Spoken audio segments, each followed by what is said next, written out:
তো hello guys, আজকে চলে যাচ্ছিলাম আবারও একটা নতুন ইভেন্টের লোকেশনে। তাই সকালবেলা উঠে চলে গেছিলাম ফার্স্ট অফ অল মাংস আনার জন্য। চলে এসেছি মুরগির দোকানে মাংস নেওয়ার জন্য। আজকে কিন্তু ছিল দেশি মুরগির মাংস। দেখো কত ফ্রেশ মাংস আমরা কিন্তু ইউজ করে থাকি। এখান থেকে চলে গিয়েছিলাম আমি সোজা বাড়িতে। এসে দেখি এখানে কিন্তু সবাই মোটামুটি রেডি যাওয়ার জন্য। তো সবাই বেরিয়ে পড়েছে, আমিও বেরিয়ে পড়লাম আমার স্কুটি নিয়ে। চলে এসেছি এই সুন্দর একটা লোকেশনে।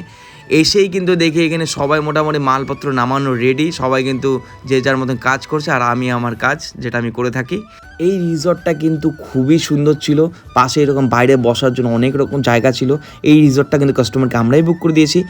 আর রুফটপটা এতটাই সুন্দর ছিল, পাশে ছিল দুধিয়া নদী। আহা কি মজা, আর ঠান্ডা ঠান্ডা হাওয়া। আজকের এই ইভেন্টটা কিন্তু ছিল ইউনিয়ন ব্যাংকের একটা বিজনেস মিট। যেই বিজনেস মিটে কিন্তু আমরা সুন্দর সুন্দর সুস্বাদু স্ন্যাক্স খাওয়াচ্ছিলাম, কিন্তু হঠাৎ করে নেমে গিয়েছিল এই বৃষ্টি। এই বৃষ্টি কিন্তু আমাদের হার মানাতে পারেনি। আমরা কিন্তু একটা সুন্দর শেল্টারে নিচে ভাজাভাজি কিন্তু কন্টিনিউ করে যাচ্ছিলাম। দেখে দিয়ে দেবো তোমাদের রাতের খাবার। রাতে ছিল কুলচার নান, তার সাথে ছিল সাদা ভাত, তার সাথে ছিল কাশ্মীরি মুগ ডাল, আর তার সাথে ছিল ঝুরঝুরে আলু ভাজা, আর ভেজিটেরিয়ানদের ছিল পনির আর কমলাভোগ চাটনি আর দেশি মুরগির ঝোল। মোটামুটি কিন্তু এখানে সবার খাওয়া দাওয়া শেষ।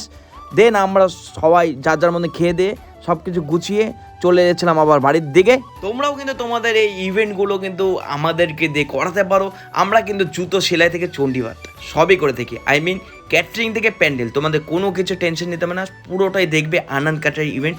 আমরা কিন্তু অনেক কর্পোরেট ইভেন্টও আমরা কিন্তু করে থাকি। স্ক্রিনে দেওয়ার নাম্বারে তোমরা কিন্তু যোগাযোগ করে নিতে পারো, আর নিচের ডেসক্রিপশন বক্স আর কমেন্টে কিন্তু আমি তাদের লিঙ্কটা দিয়ে দিচ্ছি। তাদের সাথে এখনই যোগাযোগ করে নাও। দেখাচ্ছে আবার নতুন ভিডিওতে। ততদিনের জন্য বাই বাই।